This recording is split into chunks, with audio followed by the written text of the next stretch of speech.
নমস্কাৰ বন্ধুসকল, আপোনালোক সকলোকে মোৰ ইউটিউব চেনেল জেএছ ব্লগছলৈ স্বাগতম জনাইছোঁ।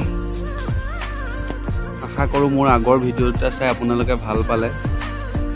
আজি আকৌ আপোনালোকৰ মাজত নতুন ভিডিঅ' এটা লৈ আহিছোঁ।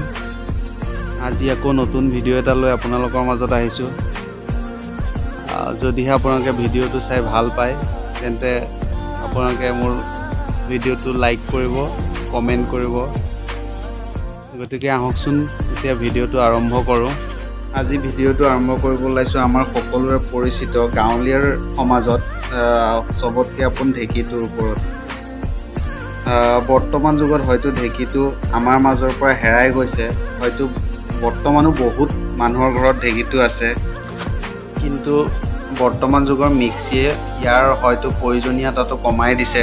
তথাপিও অসমীয়া সমাজ জীৱনত বহুতৰে ঘৰত হয়তো ঢেঁকীটো এতিয়াও আছে। গতিকে আহকচোন দেৰি নকৰাকৈ এই ঢেঁকীটোনো কেনেকৈ পতা হয় সেইটো বিষয়ে আজি ভিডিঅ'টোত চাওঁ। আমাৰ ঘৰতো এটা বহুত পুৰণা ঢেঁকী আছিল, গতিকে আজি সেইটোকে আমি আকৌ পাতিব লৈছোঁ। ঢেঁকীটো পাতিব হ'লে প্ৰথমতে এইটো আপোনাৰ খুবলিৰ কাৰণে যিটো গাঁত লাগে সেই গাঁতটো আমি খান্দিব লগা হয়। খুবলিটো বিভিন্ন ধৰণৰ আহিব পাৰে। আপোনাৰ কিছুমান জেগাত কাঠৰ আহে, আমাৰ ইয়াতে এইটো আমাৰ শিলৰ আছিল। এই খুবলিটো বহুত পুৰণা হয়, মোটামুটি ইয়াৰ 70-80 বছৰ হয়তো হৈ গৈছে। গতিকে আমি সেই পুৰণা ঢেঁকীটোকে আজি পাতিব লৈছোঁ। খুবলিটো পাতিব হ'লে এনেকৈ গাঁতটো খান্দি আপোনালোকে তাত ধুমুচ কৰি লোৱা হয়। ধুমুচ কৰি ল'লে মাটিটো টাইট হয়, যাতে খুবলিটো ঢেঁকীৰ কোবটো পৰিলে বহি নাযায়। তাৰপাছত এনেকৈ ইটা দি লওঁ।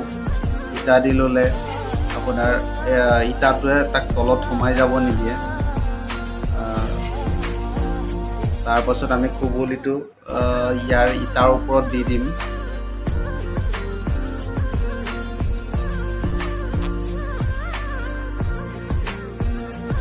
এনেকৈ পাতি লৈ তাৰপাছত আমি ঢেঁকীৰ জোখটো ল'ম।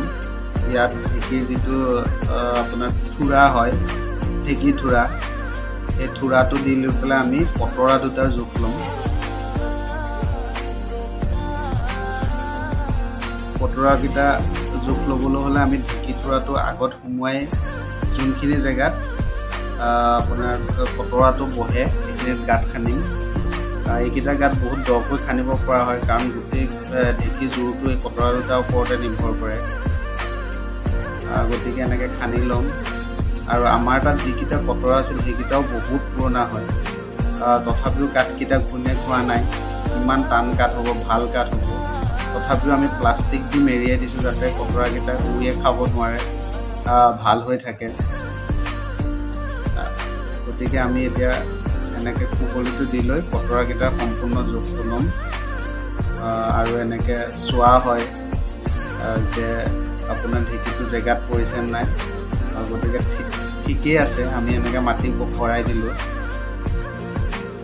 ভৰাই দিয়াৰ লগে লগে আপোনাৰ ইয়াক টানকৈ পুতিব লাগিব যাতে ই বেকা নহয়, চাৰিওপিনৰ পৰা মাটি দি। আৰু আমি এতিয়া টেষ্ট কৰি চাম যে ঢেঁকীটো ঠিকেই হৈছে নে নাই। গতিকে ভিডিঅ'টো বেছি দীঘল নকৰোঁ। বেছি দীঘল হৈ গ'লে চাবও বহুতে দিগদাৰ পায়।